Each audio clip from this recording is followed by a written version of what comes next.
और आज का जो हम लोगों का टॉपिक है, आज ध्यान बिंदु हम लोग पढ़ेंगे, ये भी कृष्ण यजुर्वेद परंपरा से लिया गया है। ठीक है, तो स्क्रीन के सामने आप सभी को दिख रहा है। तो आज हम इन इन चीजों के बारे में इस उपनिषद में पढ़ेंगे। ध्यान योग का महत्व क्या है इसको जानेंगे, प्रणव का स्वरूप, प्रणव ध्यान की विधि क्या है, षडांग योग, नादानुसंधान द्वारा आत्मदर्शन।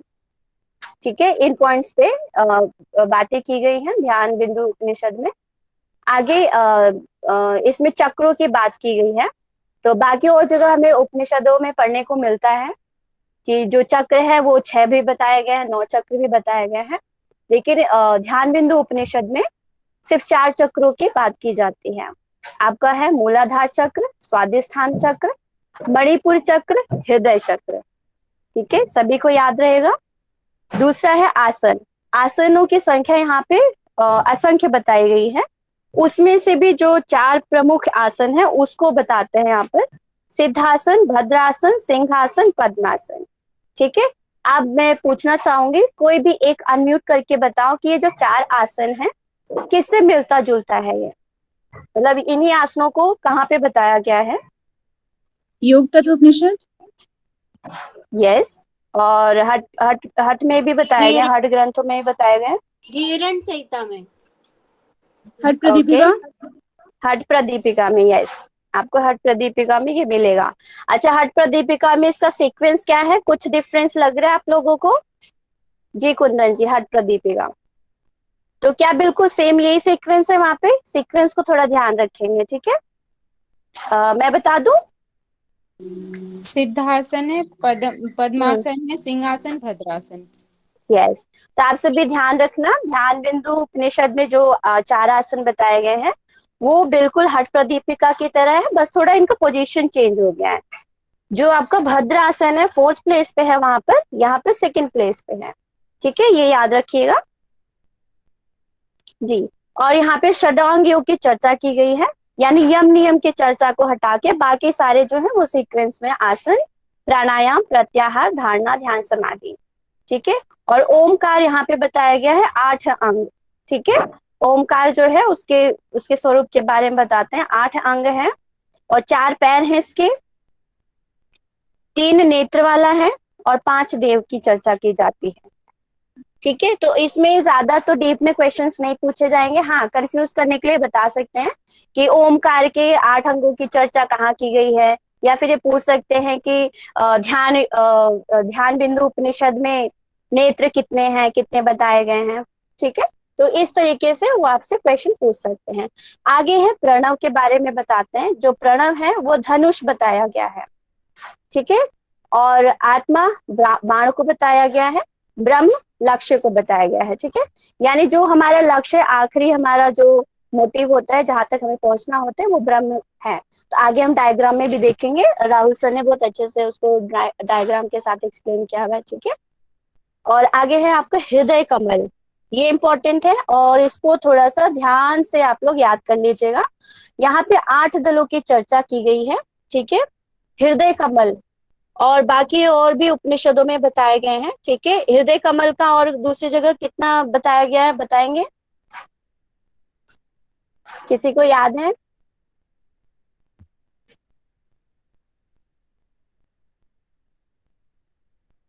हेलो, 12।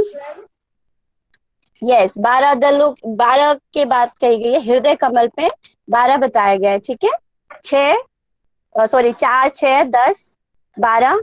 ठीक है, इस तरीके से है। चक्रास के उनके जितने भी दल हैं इस तरीके से ऑर्गेनाइज किए गए। तो आप याद रखना, ध्यान बिंदु उपनिषद में 8 दल हैं और 32 पंखुड़ी है। ठीक है, 2 चीजें आप याद रखना। बहुत बढ़िया, भावना जी ने बहुत अच्छे से आंसर बताया इसका। 12 दल होते हैं, बाकी सभी में, बाकी उपनिषदों में बताए गए हैं। और आगे हम देखते हैं, ये जो सीक्वेंस दिया गया है ये तो बहुत ज्यादा इंपॉर्टेंट है, आप लोगों को याद करना है। जो इसमें अपना ध्यान किस तरीके से लगाना है, ये स्थान का सीक्वेंस भी बताया है। ठीक है, तो सबसे पहले जो है आपको हृदय कमल पे अपने ध्यान को केंद्रित करना है। ठीक है, फिर और अंदर जाएंगे सूर्य पर, फिर और अंदर चंद्र, फिर अग्नि, फिर दीप्ति, फिर पीठ स्थान है, फिर वासुदेव वहां सबसे डीप में फिर वासुदेव का स्थान है, फिर उनको ध्यान में लाना है। तो सभी याद कर लेंगे, हृदय कमल, हृदय से सूर्य, सूर्य से चंद्र, चंद्र से अग्नि, अग्नि से दीप्ति, दीप्ति से पीठ स्थान, और फिर वासुदेव। ठीक है, और नाड़ियों की चर्चा भी बताई गई है। और योग चूड़ामणि में भी आप देखेंगे बिल्कुल सेम यही चीज कही गई है वहां पे। नाड़ियां हैं टोटल 72,000। ठीक है, उनमें से 72 की चर्चा की जाती है, और 72 में भी 10 मुख्य हैं, प्रमुख हैं, और उनमें उनमें से भी 3 मुख्य हैं। ठीक है, ये याद कर लेना सीक्वेंस, 72,000, 72, 10 और 3। फिर उनमें से भी एक कॉमन लिया जाता है कई बार। ठीक है, और जो प्राण की चर्चा की गई है 10 प्राण, वही हमारे जो मेन हम पढ़ते आ रहे हैं, पंच प्राण और उसके मुख्य प्राण, प्राण, अपान, समान, व्यान, उदान। ठीक है, और जो आपका मुख्य है वो आगे भी हम लोग इसको आगे डीपली पढ़ेंगे। आजपा गायत्री, गायत्री जो है हंस मंत्र, इसके बारे में भी आगे देखेंगे। 21,600 टाइम इस मंत्र को बोलने को कहा गया है। ठीक है, आगे है मूलबंध, उद्यानबंध, मूलबंध, उद्यानबंध, जालंधर बंध, खेचरी, योनि मुद्रा। ठीक है, इनको आप याद कर लीजिएगा।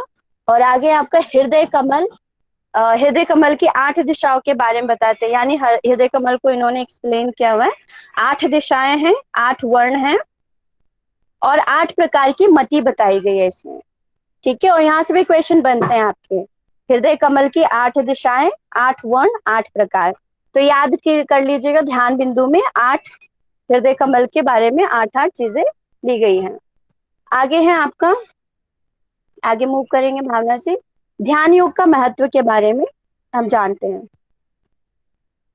इसमें बताया गया है कि पर्वत की तरह अनेक जन्मों के संचित पाप समूह को नष्ट किया जाना संभव है, अन्य कोई साधन नहीं। यानी ध्यान योग की महत्वता क्या है, इतना इंपॉर्टेंस रखता है ये कि आपके जितने भी जन्मों में जितने भी संचित कर्म हुए हैं, उन समूहों को अगर आप ध्यान को अच्छे से करते हैं तो सभी पाप समूहों को नष्ट करने वाला है, और इसके जैसा कोई भी साधन और नहीं है। ठीक है, बीजाक्षर से परे बिंदु स्थित है, और उसके ऊपर, अच्छा हाँ आगे बताते हैं, जो मतलब ये सामान्य जन के अकॉर्डिंग है कि इसमें बीज अक्षर से परे है। ठीक है, और बिंदु, बिंदु के बारे में भी हम पढ़ेंगे आगे। बिंदु हम जानते हैं वैसे भी 2 प्रकार के बिंदु होते हैं, एक आपका पांडर होता है जो कि श्वेत वर्ण का है, और महारज है जो कि लाल रंग का है। ठीक है, तो ये स्थान भी बता रहे कहीं ना कहीं ये कि जो आपका बिंदु है, फिर बिंदु के भी ऊपर ये नाद विद्यमान है। ठीक है, तो आगे हम देखते हैं परम पद, परम पद के बारे में बताया जाता है। हाँ, पांडर लोहित, तो लोहित तो दूसरे उपनिषद में बोला, यहाँ पे महारज के नाम से भी जानते हैं इसको। ठीक है, अब परम पद के बारे में हम जानते हैं। ठीक है, परम पद क्या है इसके बारे में बताते हैं। लोहित का नाम ही महाराज है। यस, नाद ध्वनि के अक्षर से विलय हो जाने पर जो शब्द विहीन स्थिति होती है वही परम पद है। तो परम पद की स्थिति सरल शब्दों में, यानी नाद की वह स्थिति, मतलब कि जब आप उसमें बिल्कुल लीन हो जाते, उसमें विलय हो जाते, उसमें समाहित हो जाते हैं, तो वह जो स्थिति प्राप्त होती है वो परम पद की स्थिति कहलाती है। ठीक है, हम आगे बताते हैं कि ये जो हमारा जीव, ईश्वर, निरंजन ब्रह्म का स्वरूप है, ये किस तरीके का है। ठीक है, तो इसमें बताते हैं कि बाल का अग्र भाग जब हम लेते हैं, यानी बाल की नोक, अग्र वाली भाग, ऐसा गीता में भी बताया गया है। ठीक है, तो उसमें इसमें बताया गया कि 1,00,000 इसके टुकड़े करते हैं। ठीक है, इसका 1,00,000वां भाग जो होता है आपका जीव का होता है। ठीक है, वो जीव कहलाएगा, और फिर उसके भी जो 1,00,000 हिस्से हो गए, उसके भी आपका फिर से 1,00,000 हिस्से किए जाएंगे, तो वो ईश्वर कहलाएगा। ठीक है, और फिर जो 1,00,000 हो गया ईश्वर का आपको मिला हुआ है पार्ट, उसमें से 50,000 जब हिस्से किए जाते हैं, यानी वो सूक्ष्म भाग जो मिलेगा हमको 50,000वें हिस्से में, वो विशुद्ध ब्रह्म कहा जाएगा। ठीक है, निरंजन विशुद्ध ब्रह्म। आगे हम जानते हैं कि पुरुष के शरीर के भीतर और बाहर आत्म तत्व विद्यमान है। ठीक है, तो उसके बारे में आगे बताते हैं। आगे इसमें आकार उकार के बारे, मकार के बारे में भी एक्सप्लेन किया गया। इस चार्ट को भी सभी याद कर लेंगे। ठीक है, बहुत इजी है, ज्यादा डिफिकल्ट नहीं है इसमें। इसमें अकार उकार मकार, ठीक है, ध्यान में रखना है। लोक, सबसे पहले लोक को हम देखेंगे तो अकार जो है आपका पृथ्वी, उकार है अंतरिक्ष, और ध्यो, ठीक है, यानी जो स्वर्ग से भी परे है। अन्य उपनिषदों में ऐसा बताया जाता है, ऐतरेय उपनिषदों में भी शायद ध्यो की बात की जाती है, ठीक है। ओके, फिर आगे है आपका जो वेद, वेद के अकॉर्डिंग अगर देखते हैं हम तो अकार जो है वो ऋग्वेद है, ठीक है, उकार यजुर्वेद, मकार सामवेद, और फिर आपका नेक्स्ट है भू भुवस्वः, ठीक है, इसको भी लोग सामान्य मतलब पृथ्वी का, और मतलब वहां पे सर ने इतना ज्यादा क्लियर नहीं किया था, तो यहाँ आप देखेंगे कि उसमें जो पृथ्वी अंतरिक्ष ध्रुव है वहां पे उन्होंने लोक नहीं लिखा हुआ है, बट इसको भी लोक के समरूप ही देखेंगे। तो भू भुव स्वः, ये भी अकार उकार मकार की तरह है। आगे देव के बारे में बताते हैं, तो पितामह ब्रह्म अकार की स्थिति में है, ठीक है, और जनार्दन विष्णु, उकार जो मात्रा है आपका वो विष्णु, वहां पे विष्णु देव है, ठीक है, और फिर आपका मकार महेश्वर। आगे बताते भूत, यानी जो हमारे पंच महाभूत हैं हम लोग पढ़ते आ रहे हैं, उसमें अग्नि, अग्नि है आपका आकार, वायु है आपका उकार, सूर्य है आपका मकार, ठीक है, तो आप इससे याद कर लेंगे। और वर्ण जो है पीत वर्ण है अकार का, श्वेत वर्ण उकार, और कृष्ण वर्ण मकार, ठीक है।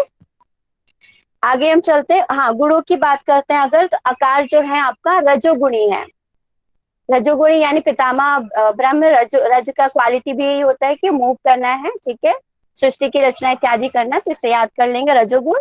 और सात्विक गुण यानी विष्णु का, विष्णु की क्वालिटी को दिखा रहा है, ठीक है।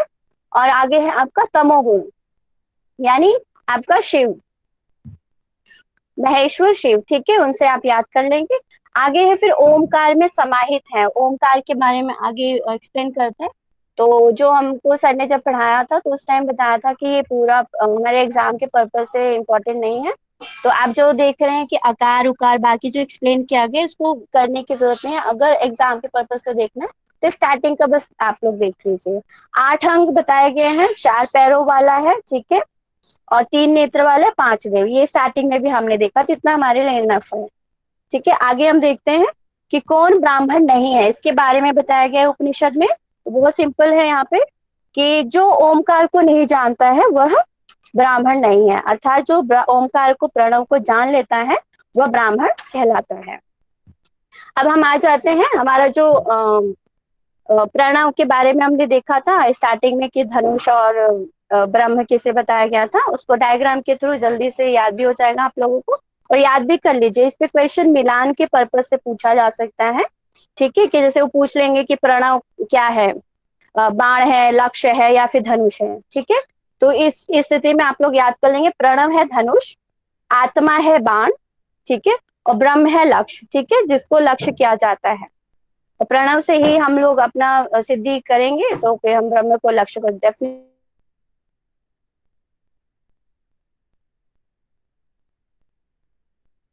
प्राप्त कर लेंगे। फिर आगे बताते हैं कि ओमकार से उत्पत्ति हुई है, ठीक है, तो भी ओमकार से उत्पत्ति हुई है, देवों की, स्वर की, त्रिलोकी, संपूर्ण जगत की उत्पत्ति हुई है, ठीक है। तो ओमकार से आप लोग फिर से रिपीट कर लीजिए मन ही मन, देव की, स्वर की, त्रिलोकी, संपूर्ण जगत की, ठीक है। आगे वो बताते हैं ओमकार का फल, ठीक है। अब ओमकार का मतलब आप जिस तरीके से जितना मात्रा में आप उसका प्रैक्टिस करेंगे उसके अकॉर्डिंग इसका आपको बेनिफिट मिलेगा, मतलब साधक को बेनिफिट मिलता है। तो ओमकार का ह्यस्व यानी छोटा अंश, ठीक है, ह्यस्व यानी छोटा, तो ये क्या करता है आपके पाप का दहन करता है, ठीक है, साधक के पापों को खत्म करता है। और ओमकार का दीर्घ अंश, दीर्घ अंश जो है अक्षय संपदा प्रदान करने वाला है, जो कभी मतलब अक्षय संपदा वो संपदा होती है जो कभी खत्म नहीं हो सकती, कभी नष्ट नहीं हो सकती है ना, वो इतनी भरपूर मात्रा में मिल जाती है। तो ये अगर आप दीर्घ अंश का अभ्यास करते हैं तो हमें अक्षय संपदा प्राप्त होती है। अब थर्ड है हमारा ओमकार की अर्ध मात्रा, यानी जो अर्ध मात्रा का है उसका अगर करते हैं अभ्यास तो मोक्षदायक होता है। आगे हम देखते हैं क्वेश्चन के फॉर्म में है, परमात्मा का ध्यान कहाँ करें, ठीक है, ये क्वेश्चन बनता है कई बार। तो और हाँ ठीक है, हम आगे पढ़ेंगे तो मैं क्वेश्चन पूछूंगी आपसे। ठीक है, इसमें बताया जा रहा है कि हृदय कमल की कर्णिका के मध्य स्थिर ज्योति शिखा के समान अंगुष्ठ मात्र आकार के नित्य ओमकार रूप परमात्मा का ध्यान करें। ठीक है, तो आत्मा का ध्यान कहाँ पे करना है, किस तरीके के हैं वो, उनकी आकृति भी बता दी है। यही सेम चीज और कहीं दूसरे उपनिषद में भी आपको मिलता है देखने को। तो कोई भी अनम्यूट करके मुझे बताएं।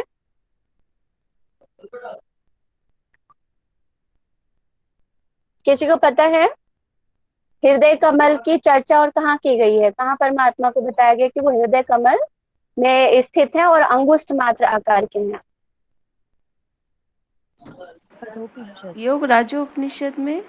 हाँ, 2 जगह बताया गया है। यस, कठोपनिषद में। यस, ठीक है, तो मात्रा याद रखेंगे, अंगुष्ठ मात्र। ठीक है, अंगुष्ठ मात्र आकार के नित्य ओमकार परमात्मा का ध्यान करना है। आगे हम देखते हैं प्राणायाम के देवता कौन है। ठीक है, प्राणायाम के देवता कौन है। वैसे विशेष कोई प्राणायाम इसमें मेंशन नहीं है। ठीक है, तो अभी बिल्कुल सेम है, ये आप लोगों ने भी पहले भी पढ़ रखा है और इसको याद करने में इतना दिक्कत नहीं होगा, सबको याद भी हो गया होगा। पूरक जो है ब्रह्मा, ठीक है, और कुंभक विष्णु, रेचक रुद्र, हम लोग यही पढ़ते हैं। ठीक है, पूरक आपने लिया ब्रह्मा, होल्ड किया विष्णु, फिर एक्सिल किया रुद्र। ठीक है, इड़ा से उदर में वायु भरें और देह के बीच में ज्योतिर्मय ओमकार का ध्यान करें। ठीक है, प्राणायाम के देवता के साथ ही बता रहे कि किस तरीके से आपको प्राणायाम को ध्यान में करना है। यानी देह के बीच हम लोग पढ़ते हैं और उपनिषदों में बताया कि देह का मध्य वाला भाग जो है आपका मूलाधार और स्वादिष्ठान के मध्य के भाग की स्थिति बताई गई, वहां पे अपने ध्यान को एकाग्र करना है। ठीक है, यहाँ कंफ्यूज नहीं होना कि वहां हृदय कमल बता रहे और यहाँ पे ज्योतिर्मय यहाँ पे देह के बीच बता रहे। अगर एग्जाम में थोड़ा सा कंफ्यूज करेंगे तो आप प्राणायाम के पर्पज से इसको देखना और परमात्मा के स्थान के पर्पज से आप कमल, हृदय कमल को लेना। ठीक है, आगे है विष्णु के परम पद की प्राप्ति किससे होती है। ठीक है, इसमें बताते हैं कि जो मन त्रिगुणमय संसार के सृजन, पालन और संहार का कारण है। ठीक है, मन को ही मेन इसको लिया गया है। यानी मन जो है आपका त्रिगुणमय, यानी सत्व रजस तमस, इन तीनों से ये बना हुआ है और ये क्या करता है, सृजन, पालन और संहार में योगदान देता है अपना। तो जो लोग इस पर कंट्रोल कर लेते हैं, इसको अपने में विलय कर लेते हैं, इसको नियंत्रित कर लेते हैं, वो परम पद को प्राप्त कर लेते हैं, यानी विष्णु भगवान के परम पद को प्राप्त करते हैं। और हठ प्रदीपिका में भी बात बताया गया ना, चले वातम चले चित्तम, वो श्लोक बहुत इंपॉर्टेंट भी है, सबको याद भी कर लेना चाहिए इस चीज को। ठीक है, तो मन को ही कंट्रोल करने से विष्णु के परम पद की प्राप्ति होती है। आगे है हृदय कमल में। हृदय कमल में अष्टदल और 32 पंखुड़ियां हैं। ठीक है, अब हृदय कमल की चर्चा की जाए। यहाँ पे अष्टदल है, 32 पंखुड़ियां हैं, इनके बीच में सूर्य, सूर्य के बीच में चंद्रमा। इसको हम आगे सीक्वेंस में पढ़ते हैं। ठीक है, वो ज्यादा इंपॉर्टेंट और याद भी करना। ठीक है, ओके, सीक्वेंस पे सीधा। ठीक है, ये जो सीक्वेंस है आपका सभी लोग याद कर लेंगे कि जो हृदय कमल है वो 8 दल वाला है और 32 पंखुड़ियां हैं इसमें। ठीक है, सूर्य सबसे पहले आपका सूर्य, फिर चंद्रमा, फिर अग्नि, फिर दीप्ति, फिर पीठ स्थान, फिर वासुदेव। और वासुदेव 3 उसमें क्वालिटी में है। एक तो श्रीवत्स है, कौस्तुभ मणि है, मणिका मुक्ता है। ठीक है, कौस्तुभ मणि होता है जो मतलब मुकुट को धारण करते हैं। ठीक है, एक प्रकार के मुकुट की विशेषता के तौर पे दिया गया कि भगवान मुकुट धारण किए हुए हैं। और सॉरी कौस्तुभ मणि का, हाँ, मुकुट का हो गया आपका। और श्री वत्स का मतलब होता है एक प्रकार का कोई विशेष प्रकार का यंत्र है। इसका भी मेरे को वर्ड्स के साथ बिल्कुल प्रॉपर नहीं पता, बट किसी प्रकार का मंत्र है, पूजा जी ने बताया था वहाँ पे। ठीक है, और आपका जो है मणि मुक्ताओं, यानी माला धारण किया हुआ है उन्होंने। ठीक है, इस फॉर्म में वो स्थित है। आगे बताते हैं उनकी विशेषता, महाविष्णु जी की विशेषता बताते हैं। महाविष्णु का ध्यान करिए जो स्फटिक की तरह करोड़ों चंद्रमा की कांति वाले हैं। ठीक है, स्फटिक मणि होती है ना, जो बिल्कुल बहुत शाइन करती है, बहुत चमकदार होती है, तो उनको स्फटिक मणि की तरह वो कांतिमय वाले हैं, तो उनका ध्यान करना है। ठीक है, एक तरह से उनकी क्वालिटी को यहाँ पे डिस्क्राइब किया इन्होंने। आगे बताते हैं, पूरक कुंभक रेचक में किस देव का ध्यान करें। इसको भी याद कर लेंगे, यहाँ पे थोड़ा सा ध्यान देने का है विषय। पूरक जो है आपका, पूरक नाभि से लिया गया है, यानी पूरक आपका नाभि वाले स्थान पे आपको फोकस करना है। और यहाँ पे अति पुष्प की तरह, इस पुष्प के बारे में मुझे कुछ इतना आइडिया है नहीं, तो अगर किसी को पता है तो बता अलसी सकते है हैं। पूजा, अलसी। अलसी, अतसी, ओके, अलसी पुष्प की तरह। ठीक है, ठीक है, यहाँ पे जो चतुर्भुज वाले महाविष्णु हैं उनका ध्यान करना है, यानी अपने नाभि वाले स्थान पे अपने ध्यान को लेके जाना है। और देवता कौन बताया गया, महाविष्णु। और जब आप कुंभक लगाते हैं यानी हृदय, हृदय प्रदेश पे लेके जाएंगे ध्यान को। और लाल वर्ण वाला, ठीक है, लाल वर्ण वाले पितामह ब्रह्म को ध्यान में रखना है। तो आप कैसे याद करेंगे, लाल वर्ण जो है ब्रह्मा जी से उसको कंपेयर करेंगे। ठीक है, और जो आपका नेक्स्ट है रेचक, ललाट, ललाट वाले प्रदेश को ध्यान में रखना है। और श्वेत वर्ण को ध्यान में रखते हुए त्रिनेत्र युक्त शिव को याद करेंगे। ठीक है, श्वेत वर्ण और शिव ऐसे याद कर लीजिएगा। प्राणायाम में थोड़ा उल्टा था, ऊपर था, जो हमारे ब्रह्मा हाँ जी थे जी, वो ये, ऊपर थे, नीचे थे। हाँ, तो इसको थोड़ा सा ध्यान में रख लेंगे आप लोग। जैसे प्राणायाम में बताया गया ना, ब्रह्मा विष्णु रुद्र। ठीक है, तो उसमें क्या होगा, ब्रह्मा जी पहले आ जाएंगे, पूरा सॉरी विष्णु जी पहले आ जाएंगे और ब्रह्मा जी सेकंड प्लेस पे आ जाएंगे। तो इसको थोड़ा सा ध्यान रखना, कंफ्यूज नहीं हो जाना वहां पर। आगे है आपके हृदय पदम। ये इतना ज्यादा इंपॉर्टेंट नहीं है जितना आपने पीछे वो अष्टदल और 32 पंखुड़ियां पढ़ा, वो ज्यादा हमारे पेपर के पर्पज से उसको ध्यान में रखना। इसको बस ऐसे पढ़ लेते हैं।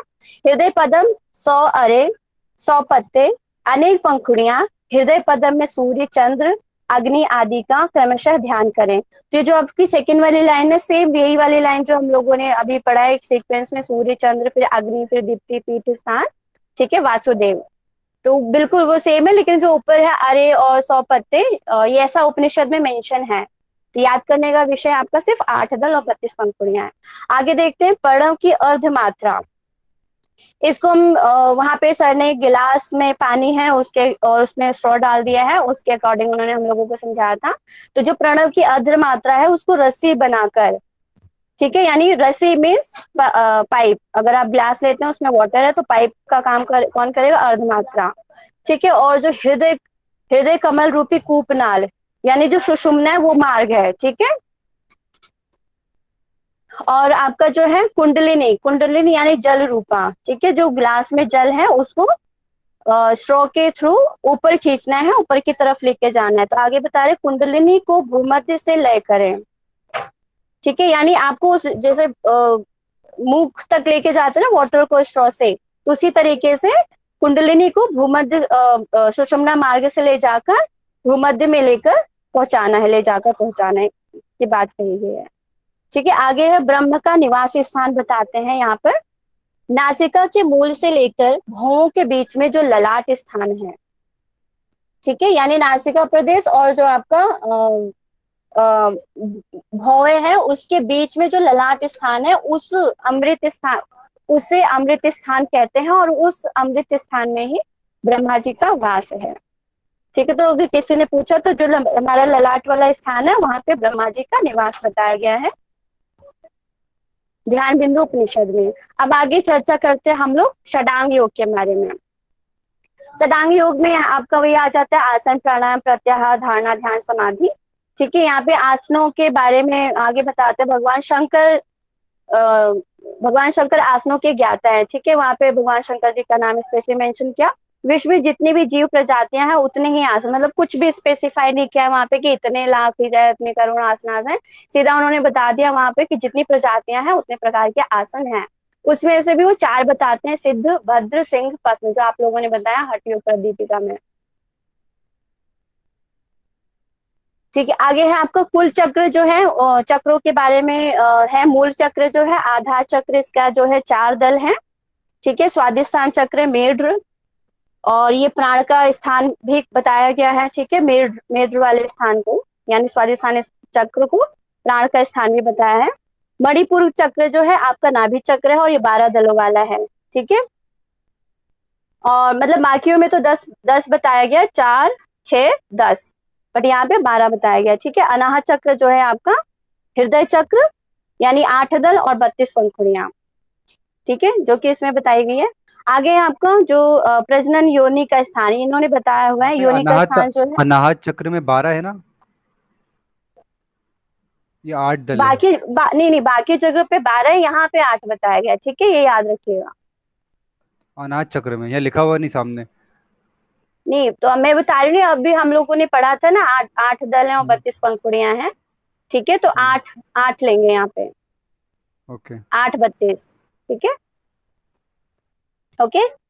पूजा, ये ओके। स्वादिष्ठान मेढ्र में नहीं है ना, कोई स्वादिष्ठान चक्र में कोई दल नहीं है इसमें? दल के बारे में तो यहाँ नहीं बताया है, बट अगर आप वैसे देखते हो तो 6 होगा। स्वादिष्ट 4, 6, 10, 12 इस प्रकार से चक्रों को रखा गया है, तो यहाँ पे मेंशन नहीं है। और बाकी उपनिषद में अगर आप देखते हो तो 6 बताया जाता है, ठीक है। हाँ। 6 दलों वाला है स्वादिष्ठान चक्र, ठीक है, ओके। भावना जी आपका स्क्रीन चला गया, 1 सेकंड प्रेजेंट कर। ओके। है बहुत इजी, कई चीजें इसमें रिपीट हो रही। योग चूड़ामणि से भी आप देखेंगे काफी चीजें मैच करती हुई मिलेंगी। थोड़ा सा और है, स्टार्टिंग का जो हमारा इंपॉर्टेंट पॉइंट है उसमें 1-2 और स्लाइड हम देखेंगे, फिर बाकी तो इजी है और इतना एग्जाम पर्पस से इंपॉर्टेंट नहीं है वो। मैं 10 मिनट्स हार्डली और लूंगी।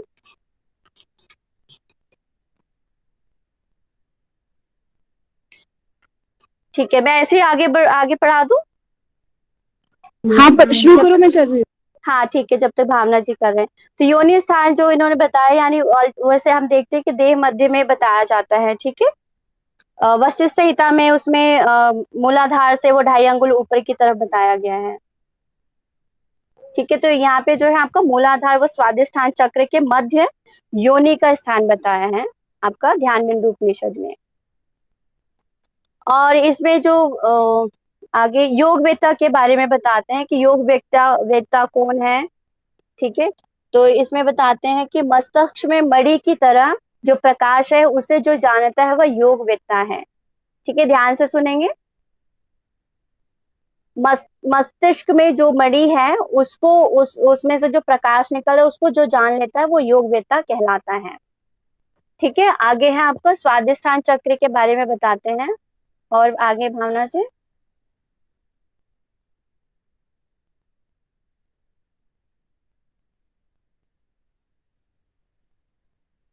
स्वादिष्ठान चक्र के बारे में,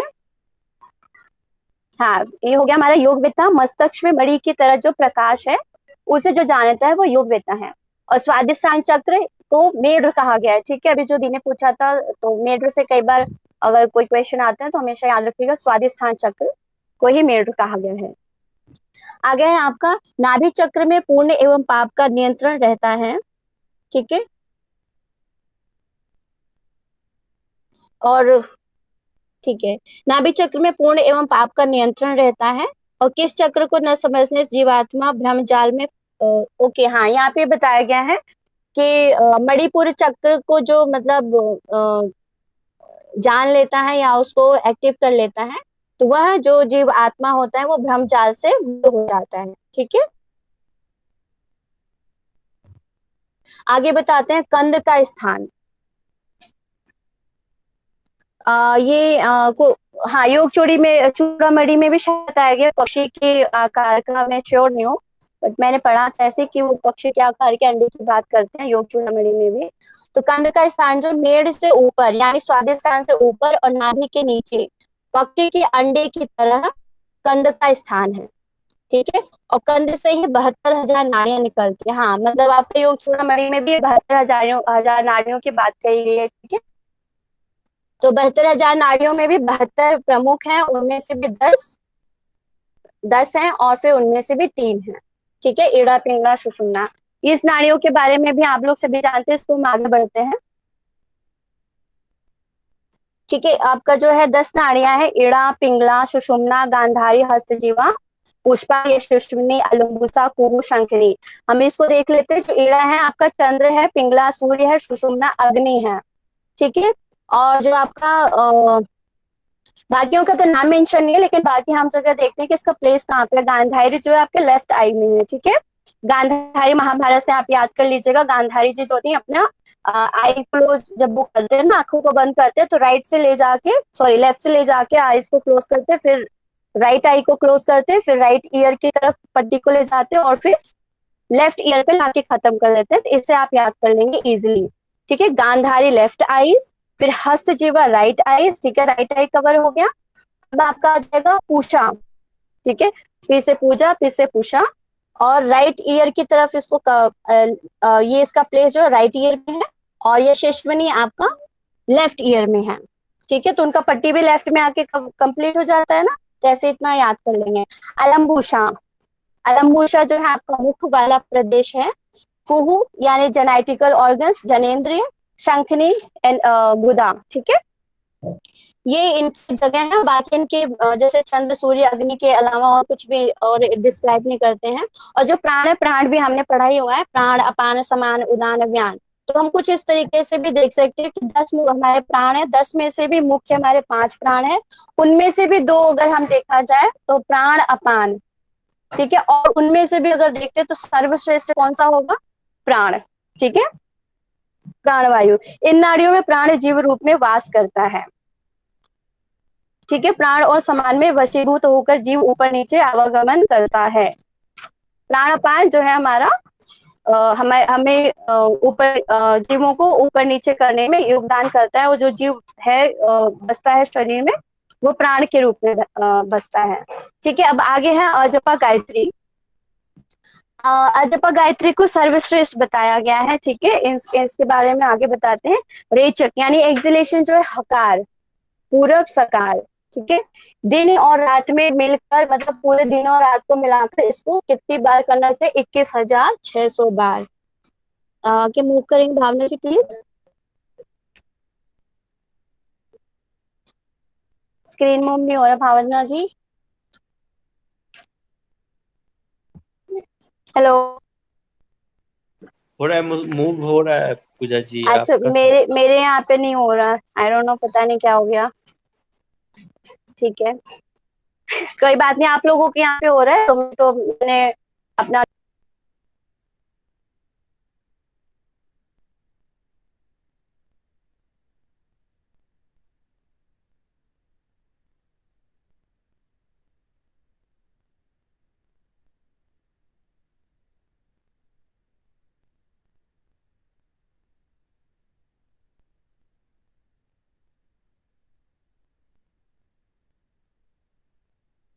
आवाज नहीं आ रही क्या? नहीं राधिका दी। वो लेफ्ट करके ज्वाइन कर दिया। ठीक है, मैं तब तक मैं करवा देती हूँ। अजपा जो गायत्री है, जो हंस मंत्र का यहाँ पे बताया है, वो योगियों को मोक्ष प्रदान करने वाली है। और नेक्स्ट बोला है उसके बारे में कि उसके अगर हम संकल्प ले लें अजपा गायत्री का, तो पाप कर्मों से मुक्ति मिलती है। मतलब अगर हम इसका संकल्प मात्र ही करें, उसी से पाप से मुक्ति हो जाएगी। इसके आगे बोला है कि इसकी सदृश ना कोई विद्या है, ना कोई जप है, ना पुण्य है, जो पहले ना कभी हुआ है और ना आगे कभी होगा। मतलब उसके यहाँ पे उसकी महिमा बताई है कि उसकी इम्पोर्टेंस क्या है अजपा गायत्री की। ना कोई ऐसी विद्या हुई है, ना कोई जप, ना कोई पुण्य, जो ना पहले कभी हुआ है और ना आगे कभी होगा। ठीक है, ध्यान रखेंगे। कुंडली कैसे जागृत होती है? कुंडलिनी। ओके, तो भावना जी मैं आ गई, मैं कंटिन्यू करूँ? प्लीज कंटिन्यू कीजिए। Yes, thank you so much. Okay, तो आगे भावना जी ने हेल्प कर दिया। उन्होंने गायत्री की श्रेष्ठता के बारे में बता दिया। 3 पॉइंट्स इसके बारे में बताया जाता है। आगे हम देखते हैं कुंडलिनी कैसे जागृत होती है। ठीक है, वहिन्य योग से। अब वहिन्य योग क्या है यहाँ पे पूरा डिस्क्राइब उन्होंने नहीं किया है, बट जब हम लोगों ने पढ़ा भी है काफी जगहों पे, तो उसमें क्या होता है, जब हमारा प्राण अपान मिलता है, वो समान में समान में जाके मिलता है तो उससे क्या होता है, वहां की जठराग्नि प्रदीप्त होती है। और जब जठराग्नि यानी जब वो अग्नि का तेज बढ़ता है तो उससे क्या होता है कि जो कुंडलिनी है वो फुकारते हुए उस गर्मी को बर्दाश्त नहीं कर पाते उसको, फिर उस गर्मी से वो जग जाती है और फिर अपनी सुषुम्ना में वो प्रवाहित होना शुरू कर देते हैं, उसमें गमन करना शुरू कर देते हैं। तो वो जो बता रहे हैं कि प्राण अपान का मिल जाना ही वहिन्य योग है, ठीक है। तो इसके द्वारा ही कुंडलिनी को जागृत करते हैं। अब बताया है उसमें अपथ्य रस क्या है, कटु अम्ल लवण, ठीक है, याद कर लेंगे इसको, कटु अम्ल लवण, ये जो है अपथ्य रस बताया गया है वहां पर। और आगे बताते हैं कि सिद्धि किसे मिलती है, ठीक है, और कितने दिनों में, ठीक है। और ब्रह्मचारी, मिताहारी, योगी, योग परायण, ये जो 4 लोग होते हैं इनको 1 वर्ष में ही सिद्धि मिल जाती है, ठीक है। आगे है मूलबंध, प्राणापान का एकीकरण, मलमूत्र की कमी, बूढ़ा व्यक्ति भी जवान, ये 3 क्वालिटी यहाँ पे देख लेंगे आप सभी। प्राणापान का एकीकरण होता है, मलमूत्र की कमी होती है और बूढ़ा व्यक्ति भी जवान हो जाता है, ठीक है। उद्यान बंध के बारे में बताते हैं, मृत्यु मातंगनी केशरी, ठीक है, ये भी मतलब हठयोग के थ्रू आप देखेंगे बिल्कुल सेम है। आगे है जालंधर बंध, इसमें थोड़ा सा डिफरेंस है, कर्म बंधन और पाप जनित दुखों का नाश करता है, ठीक है। बंधन जो यहाँ पे नया एक्सप्लेन किया गया है, एक्स्ट्रा एक्सप्लेन किया गया है, ठीक है, इसको ध्यान में रखेंगे। अमृत का बचाव, बाकी सभी जगहों पे अमृत का बचाव बताया जाता है जालंधर बंध का, ठीक है। खेचरी मुद्रा जो है जिह्वा कपाल कुहर में लगाना है, यानी भूमध्य दृष्टि, और यहाँ पे दृष्टि भूमध्य में रखना है, ओके। ध्यान रखेंगे, हठ प्रदीपिका भी बताया गया, सिद्धासन में जो भूमध्य दृष्टि है, ठीक है, और सिंहासन में भी भूमध्य बताया जाता है, पद्मासन में नासाग्रह, ठीक है, और खेचरी में भी भूमध्य दृष्टि होती है। अब आगे बताते हैं योनि मुद्रा, हठ शक्ति पूर्वक वीर्य को योनि मन, ये भी आप सभी को पता ही है, ठीक है। आगे है बिंदु, 2 प्रकार, जो हम अभी बता रहे थे कि लोहित जो मैंने आगे बोला था, रज, ठीक है, तो लोहित और रज को एक जैसा ही बोला गया है, ठीक है। तो 2 प्रकार के बिंदु कौन कौन से, पांडव से पांडर आप याद कर लीजिएगा, या फिर पितामह भीष्म से पांडर, ठीक है, वो श्वेत वस्त्र पहनते थे, ठीक है, तो ऐसे याद कर लेंगे, पांडर, श्वेत, शुक्र या चंद्र स्थान। श्वेत रंग होता है वो शीतल प्रदान करता है, तो उसे याद कर लेंगे, श्वेत, शुक्र, चंद्र स्थान। लोहित जो है लाल, ठीक है, महारज और योनि स्थान, ठीक है, तो ऐसे याद कर लेंगे इसको। वीर्य जो है वो शिव रूप है, यानी चंद्रमा। रज जो है शक्ति रूप है, सूर्य। हाँ, रोहित से लोहित आप लोग याद कर लीजिएगा, रोहित सर ने आप लोगों की क्लासेस ली थी, इससे याद रहेगा। आगे है यहाँ पे महामुद्रा के बारे में बताया जाता है, बाकी जगहों पे भी सेम ये चीजें, कुछ थोड़ा सा डिफरेंस है, ठीक है। सूर्य व चंद्रमा का संयोग और वात पित्त कफ आदि रसों के भली प्रकार शोषण किए जाने को महामुद्रा कहते हैं, ठीक है। यहाँ तीनों चीजें ध्यान रखना, वात पित्त कफ आदि रसों के भली प्रकार, यानी इन तीनों रोगों को खत्म करने वाला है महामुद्रा। जानु शीर्षासन की स्थिति में बिल्कुल सेम वही टेक्निक है, सर्व पाप नाशनी मुद्रा है, ठीक है। आगे हम चलते हैं, ये बहुत इंपॉर्टेंट है, ये भी आप लोग सब लोग, हाँ टाइम हो गया 48, और हम लोगों का ज्यादा नहीं है, सिर्फ 2 टॉपिक है जो हमारे लिए इम्पोर्टेंट है। अगर परमिशन देंगे तो मेरे को 5 मिनट्स और लगेगा, क्या मैं कंटिन्यू करूं? ओके, ठीक है, क्योंकि 2 टॉपिक हमारे एग्जाम पर्पज से इम्पोर्टेंट है, ठीक है। हृदय कमल जो है 8 दलों वाला है, हम लोग पढ़ रहे हैं। जीव आत्मा का निवास ज्योति रूप अणु मात्र स्वरूप में है, ठीक है। हमने उसका रेशो भी पढ़ा था ना, 1 लाख, फिर 1 लाख, और फिर उसका 50,000वां हिस्सा। अब है आपका जो 8 दल, तो डायग्राम दिखाएंगे भावना जी, ऊपर डायग्राम मेंशन है, ठीक है, इसके थ्रू भी आप लोग याद कर सकते हैं, ठीक है। जो पूर्व दिशा है वो सफेद रंग है, ठीक है, ईस्ट जो है आपका सफेद रंग है, और पश्चिम दिशा है वो आपका स्फटिक वर्ण। तो जो जैसा भी ट्रिक बनता है आप लोगों का, आप लोग बनाइए और उसको डेफिनेटली याद कर लीजिए। आग्नेय दिशा लाल रंग, ठीक है, लाल रंग का है, और जो आपका दक्षिण दिशा है वो काला रंग है, उत्तर दिशा जो है वो पीला रंग है, और आपका नैत्रीय दिशा यानी नीला रंग, और ईशा कोण वैड्यू मणि रंग, वेन्यू और मणि रंग, ये दो चीजें थोड़ा सा बोलने में भी अजीब लग रहा है, बट आप लोगों को याद करना है। ठीक है, आगे यहाँ पे चार्ट देख लेंगे, चार्ट में इजी रहेगा आप लोगों को याद करने में। चार्ट को आप देखेंगे ना, ईस्ट से आपको नॉर्थ साइड जाना है, नीचे से ऊपर की तरफ जाना है, तो आप याद कर लेंगे इजीली। आप सर्कल को भी देखेंगे याद करने के लिए, तो नीचे से ऊपर की तरफ देखना। तो आपका जो दिशा रंग मति के बारे में सर ने बताया, मति यानी बुद्धि, तो जो पूर्व है उसमें सफेद है, सफेद को सर्वश्रेष्ठ आप कह सकते हैं, क्योंकि इसी में ही धर्म और मतलब इसमें बुद्धि किस प्रकार की हो जाती है, धर्म और भक्ति भाव की स्मृति मिलती है, यानी बुद्धि मिलती है। आग्नेय में लाल, जिसमें निद्रा और आलस्य की अधिकता हो जाती है। दक्षिण और काला में अगर आप करते हैं तो द्वेष भाव, क्रोधी स्वभाव की मति हो जाती है। काला रंग होते हैं नेगेटिविटी का, तो आप उससे उसको कॉरिलेट कर सकते हैं। और नेत्रिक्य नीला, ठीक है, न से नीला और न से क्या है, आई डोंट नो, नेत्रेत्य नीला, पाप कर्म और हिंसक वृत्ति वाली मति। ठीक है, पश्चिम से स्फटिक, कीड़ा और विनोद में अभिरुचि। वायव्य कोण यानी मणिक्य, घूमने फिरने और वैराग्य भाव की मति। उत्तर में आपका पीला, सुख साधन सजने संवरने की अभिरुचि। ईशान कोण वेन्यूनमणि यानी दान पुण्य अनुग्रह करने में अभिरुचि। तो अगर आप सर्वश्रेष्ठ में अगर वो पूछते हैं तो सफेद वाला आप देखेंगे सबसे बढ़िया, उसके बाद सेकंड नंबर पे आपका सबसे लास्ट आ जाएगा ईशान कोण। ठीक है, आगे मति के बारे में आप लोग पढ़ लीजिएगा। ठीक है, ये संधि के बारे में बता दें, संधि पे अगर ध्यान चाहता तो किस तरीके का होगा, मध्य में होगा तो किस तरीके का होगा। आगे है आपका जो बहुत ज्यादा इंपॉर्टेंट है, हाँ, रेखाओं के बारे में बताया गया है। रेखाओं को आप लोग ध्यान कर लीजिएगा कि यहाँ पे जागृत स्थिति नहीं बताई गई है। ठीक है, आपका निद्रा अवस्था है, प्रथम रेखा में निद्रा अवस्था है, द्वितीय रेखा में सुसुप्ति अवस्था है, और तृतीय में त्रिया अवस्था है, तुरीय अवस्था। ठीक है, तुरीय अवस्था जो होता है वो हम योगियों के लिए भी सर्वश्रेष्ठ बताया गया है। ठीक है, और आगे हम लोग देखते हैं आपका जो बहुत इम्पोर्टेंट है वो क्या था। हाँ, ये आप अपना वायु देख लीजिएगा, पृथ्वी लकार,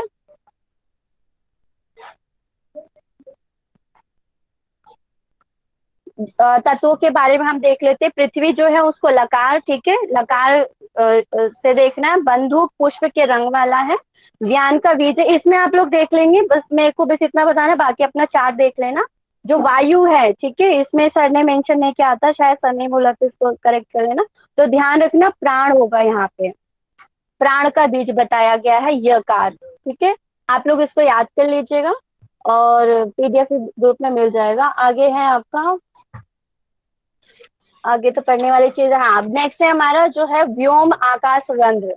ठीक है, नाद के बारे में ज्यादातर पूछा जाता है, तो नाद के बारे में हम लोग पढ़ लेते हैं, फिर हमारा यहाँ पे टॉपिक खत्म हो जाएगा। सुषुम्ना में वीणा दंड से उठने वाला अमृत नाद सुनाई पड़ता है। ठीक है, जैसे शंखनाद आदि के मध्य अमृत ध्वनि सुनाई पड़ती है।